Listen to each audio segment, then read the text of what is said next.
കോഴിക്കോട് മാത്രമല്ല കണ്ണൂരിലും CPMന്റെ നേതൃത്വത്തിൽ ശ്രീകൃഷ്ണ ജയന്തി ശോഭായാത്രയ്ക്ക് നേരെ ഇന്നലെ ആക്രമണമുണ്ടായി. കണ്ണൂർ കൂത്തുപറമ്പ് മണ്ണന്തറയിലാണ് ശ്രീകൃഷ്ണ ജയന്തി ശോഭായാത്രയ്ക്ക് നേരെ CPM അതിക്രമം നടത്തിയത്. ഈ വാർത്തയുടെ വിശദാംശങ്ങൾ കണ്ണൂരിൽ നിന്നും മിഥുൻ പിള്ള നൽകും. മിഥുൻ, ഈ കണ്ണൂരിൽ ഇന്നലെ നടന്ന ശ്രീകൃഷ്ണ ജയന്തിക്ക് നേരെയുള്ള CPMന്റെ അതിക്രമത്തെ പറ്റിയാണ് നമ്മൾ ഈ ഘട്ടത്തിൽ ചർച്ച ചെയ്തത്. അപ്പോഴാണ് കണ്ണൂരിലും ഇത്തരം ഒരു സംഭവം റിപ്പോർട്ട് ചെയ്തു എന്ന കാര്യം നമുക്ക് മനസ്സിലാക്കാൻ സാധിക്കുന്നത്. ഇതിൽ എടുത്തു പറയേണ്ടത്, നമ്മുടെ നാട്ടിൽ ഈ ശ്രീകൃഷ്ണ ജയന്തി എന്ന് പറയുന്നത് അതിന്റെ നേതൃത്വം ബാലഗോകുലമാണെങ്കിൽ പോലും അതൊരു സമൂഹത്തിന്റെ ഉത്സവമാണ്. മുഴുവൻ സമൂഹവും ഇറങ്ങി വന്നുകൊണ്ട് നമ്മുടെ നാടിനെ ഒരു അമ്പാടിയാക്കി മാറ്റുന്ന ദിവസമാണ് ശ്രീകൃഷ്ണ ജയന്തി. അതിനോട് അസഹിഷ്ണുതയുള്ള രണ്ട് കൂട്ടർ മാത്രമാണ് നമ്മുടെ നാട്ടിലുള്ളത്. അതൊന്ന് ജിഹാദികളും മറ്റൊന്ന് കമ്മ്യൂണിസ്റ്റുകളുമല്ല.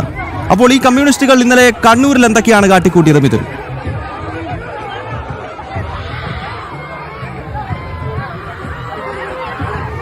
ഗൗതം, ശ്രീകൃഷ്ണൻ എന്ന് കേൾക്കുമ്പോൾ കംസന്മാർക്ക് ദേഷ്യമുണ്ടാകുന്നത് സ്വാഭാവികമാണ്. അതുപോലെ തന്നെയാണ് ഇന്നലെ ഈ ശ്രീകൃഷ്ണ ജയന്തി ഘോഷയാത്രയ്ക്ക് നേരെ CPMന്റെ ഒരു അക്രമം കണ്ണൂർ മണ്ണന്തറയിൽ വെച്ച് ഉണ്ടായിരിക്കുന്നത്. അവിടെ RSS നിരോധിത മേഖല എന്ന് പറഞ്ഞ് പോസ്റ്ററൊക്കെ അടിച്ചു വെച്ചൊരു സ്ഥലം കൂടിയാണ് ഈ മണ്ണന്തറ എന്ന് പറയുന്നത്. അതുവഴി ഈ ശ്രീകൃഷ്ണ ജയന്തി ശോഭായാത്ര കടന്നു പോകുന്ന സമയത്ത് CPMകാർ സംഘടിച്ചെത്തി അക്രമം അഴിച്ചുവിടുകയായിരുന്നു. ഏതാണ്ട് 5 ഈ RSS BJP പ്രവർത്തകർക്ക് ഈ ഒരു സംഘർഷത്തിൽ പരിക്ക് പറ്റുന്നൊരു സാഹചര്യം കൂടി ഉണ്ടായിട്ടുണ്ട്. അതായത് അത് കണ്ണവം പോലീസിന്റെ ഭാഗത്തു നിന്നും ഈ സംഭവത്തിൽ ഒരു വീഴ്ച പറ്റിയിട്ടുണ്ടെന്ന് പറയാതെ പോയി. കാരണം ശോഭായാത്ര ഇന്നലെയാണ് നടക്കുക എന്ന് അവർക്കറിയാം. അതേ സമയത്ത് തന്നെ CPMന് പ്രാദേശികമായി ഓണാഘോഷ പരിപാടി നടത്താൻ ഇതേ സ്ഥലത്ത് അവർ അനുമതി കൊടുക്കുകയും ചെയ്തു. ശോഭായാത്ര കടന്നു പോകുന്ന സമയത്ത് ഗോപികാ നൃത്തം നടക്കുന്ന സമയത്താണ് CPMകാർ അവരുടെ പാർട്ടി കൊടികളുമൊക്കെയായി വന്ന് അവിടെ സംഘടിച്ചു നിന്ന് ഈ ഗോപികാ നൃത്തം നടത്തുന്ന ആളുകൾക്ക് നേരെ അടക്കം അശ്ലീലവും അസഭ്യവും ഒക്കെ പറഞ്ഞുകൊണ്ടൊരു പ്രകോപനം സൃഷ്ടിക്കാൻ ശ്രമിച്ചത്. ഇത് തടയാൻ ശ്രമിച്ചപ്പോഴാണ് RSS പ്രവർത്തകർക്ക് നേരെ ഒരു കയ്യേറ്റ ശ്രമം CPMകാരുടെ ഭാഗത്ത് നിന്ന് ഉണ്ടായിരിക്കുന്നത്. ഏതായാലും ഈ കഴിഞ്ഞ കുറച്ച് നാളുകളായിട്ട് സമാധാന അന്തരീക്ഷത്തിൽ കടന്നു പോകുന്ന ഒരു ജില്ലയെ വീണ്ടും ഈ സംഘർഷ അന്തരീക്ഷത്തിലേക്ക് കടത്തിവിടാനുള്ള ശ്രമത്തിന്റെ ഭാഗമാണ് ഇതെന്നൊരു സംശയം കൂടി ഇത് ഉയർത്തിവിട്ടിട്ടുണ്ട്.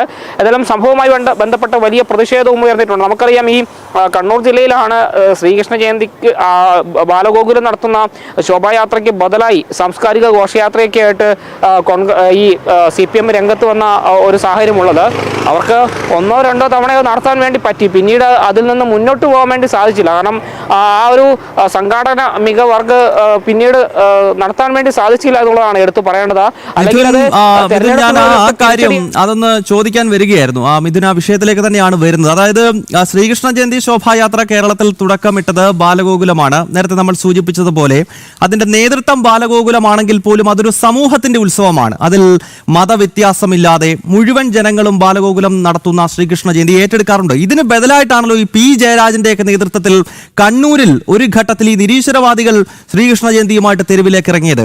അത് പെട്ടെന്ന് നിന്നുപോയത് എന്തുകൊണ്ടാണ്? അതിന് ജനങ്ങളുടെ പിന്തുണ ഇല്ലാത്തത് കൊണ്ടാണോ, അല്ലെങ്കിൽ പിന്നീടുള്ള വർഷങ്ങളിൽ അത് കണ്ടിരുന്നില്ല?